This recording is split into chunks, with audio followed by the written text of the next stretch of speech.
Call me lazy one more time, Karen, and I promise you I will hit you so hard the raisins come out of your potato salad.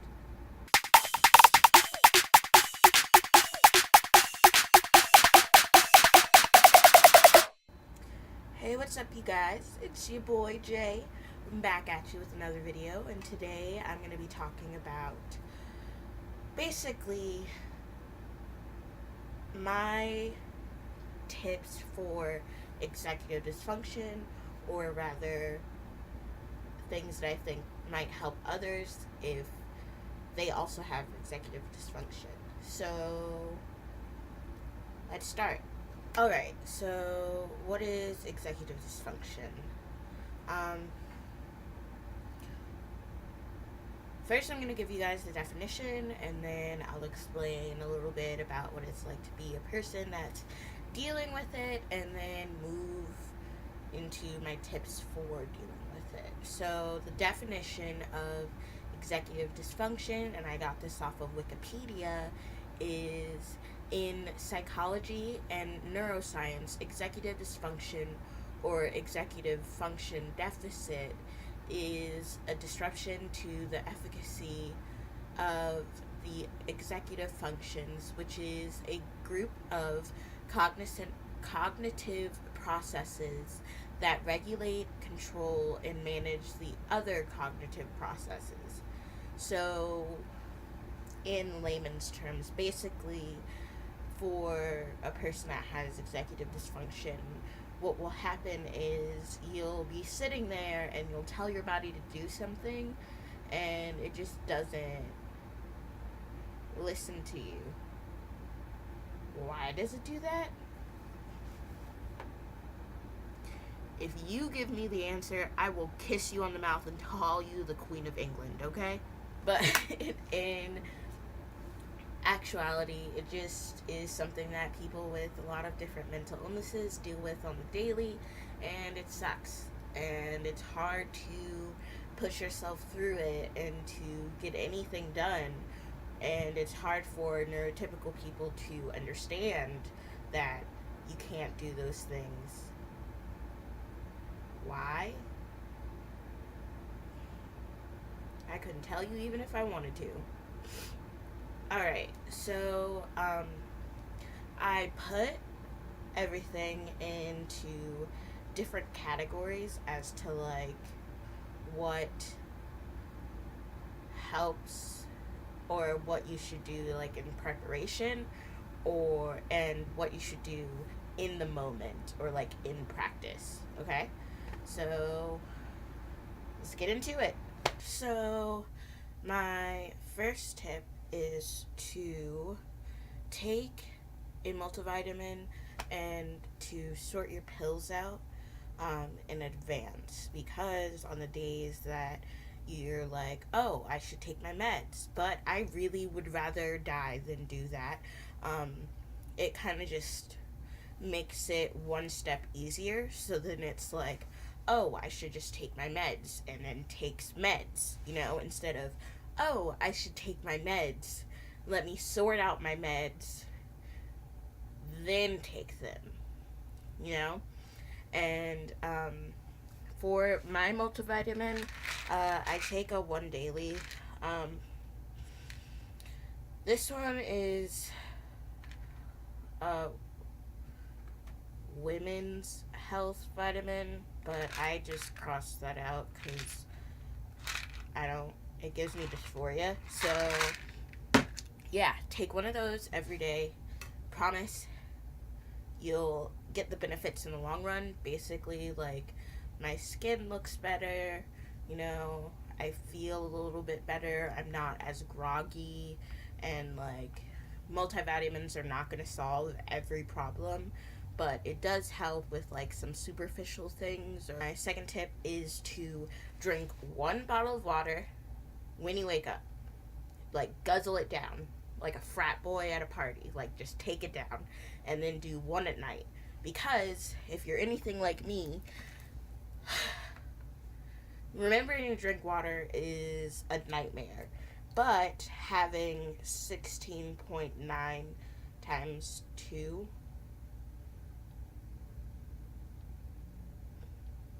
whatever number that is, having that in your body is better than just like nothing. And it's easier for me to remember to do this when I take my meds in the morning and when I take my meds at night, because I need water anyway. So my third tip is to have your self-care routine planned out. So for me, I already made a video about my entire self-care routine, but it is immensely helpful for me to just be able to get up, do all of the things, and not have to think about it, not to have to plan what I'm going to do, not what I'm going to have to like think about what I'm doing and then how I'm doing it, when I'm gonna do it. It's easier to just like be able to like jump into something and like already have a plan of action, because it's like less likely that I have to sit around and like plan things out, which is another thing that I use to procrastinate. my next like tip is to try bullet journaling. I know this sounds really, it sounds like one of those things where you're like, a bullet journal is not going to help me. That's more effort than I think. But for me, this is my bullet journal. I am prone to making lists and then never doing anything about it. But when I may have a list already made and I feel overwhelmed about all of the things that I have to do, I can just do the most important things on the list, have those done, and then I'll get to the rest later. And then every day you just do the most important things on that list, and then it gets done. And it really helps me a lot, especially like if you're like me. I grew up thinking that I had ADHD, so I would make lists about everything, and it was just like really fun, and like I just liked it for some reason.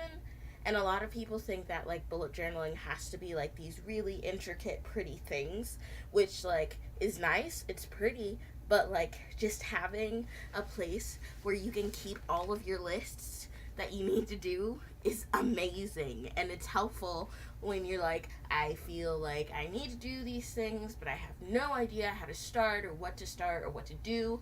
Bullet journal. It helps, because when you're feeling manic, you can make a list of all of the things that you want to accomplish, and then eventually you'll get to them because you'll have the list to look forward to. And I promise it'll help you out in the long run. I promise. Okay? And my fifth thing is incorporate treating yourself in between doing shitty things that you don't want to do. Like, I hate washing dishes. It's sensory hell. It makes me so upset. I don't like the way that it feels. I don't like being wet in only one area of my body. That's never been appealing to me. It's gross. I hate it. But when you do it, it just improves the quality of your life for some reason. I don't know. Humans are built this way. What the fuck? I don't know. You couldn't tell me. But I'll tell myself, okay, well, while I'm cooking or making something, I'll wash the dishes, because I'm gonna have to wait for that thing to do anyway. So I'll just finish this, bang that out, and in the end, I'll have my food ready, or I'll have my ice cream ready, or whatever it is that you're doing that day. It's just one of those things where it just helps to have something to look forward to after you do something shitty. And then after you have like one of those things that like, wow, my hotline is blinging today. But no, seriously though, like after doing a shitty task, having something nice for yourself, even just something small, really helps get that thing going, and it helps you like move forward through it. You know what I mean? Okay. So these are the things, these are the 5 things that I feel like you can do in the moment. Like, do that now, okay? So the first thing is micellar water for washing your face. If you're anything like me, I hate having to get up, go to the bathroom, wash my face, rinse my face, then come all the way back to my room. It's just something that I don't like doing. So, what I do instead is I have a container of micellar water. This is the Garnier matte micellar water, the one that makes your skin matte, because mama is oily. So I take exfoliating cotton rounds, which, like, I thought, that's bullshit. Nobody needs exfoliating in a cotton round. But these things really help. But, so I take some of these, and I put some of this on it, wipe my face down. I don't have to walk to the bathroom. I'm not recommending that you do this every day, but when you try your best and you don't succeed, when you're doing your best, it's the best option because you don't have to get up and do all of the things. And in lieu of that, my second tip is to keep your skincare by your bed, because when you're laying in bed, it takes 2 seconds to reach over to your bedside table, take your skincare, and then put it on your face, rather than walking to the bathroom, going to do all the things that you need to do for your skin routine, getting your hands wet and having that thing where, like, it, like, drips down in your shirt or, like, on your bathrobe, and then it's all wet and just the sleeve. I hate that. It gets me so upset. So, ta-da! This helps because, like, I have my, or any nighttime routine, because I have my night moisturizer and my bio oil by my bed, but I also have my tire balm by my bed, and I slap that on my neck every night, and it's so much easier to, like, do it by my bed than it is to do it in the bathroom. It just helps me out. I promise it does. Another thing that helps is if, like, you suddenly have to go somewhere and your life is falling apart, get yourself one of these. And it's like a little bar of soap, but it's stainless steel, and what it does is it takes out the BO of your skin. Normally chefs use things like this to take out their garlic smell, and it removes that kind of odor, and it also works for BO. And I found this in an article on BuzzFeed, and I bought it, and it works.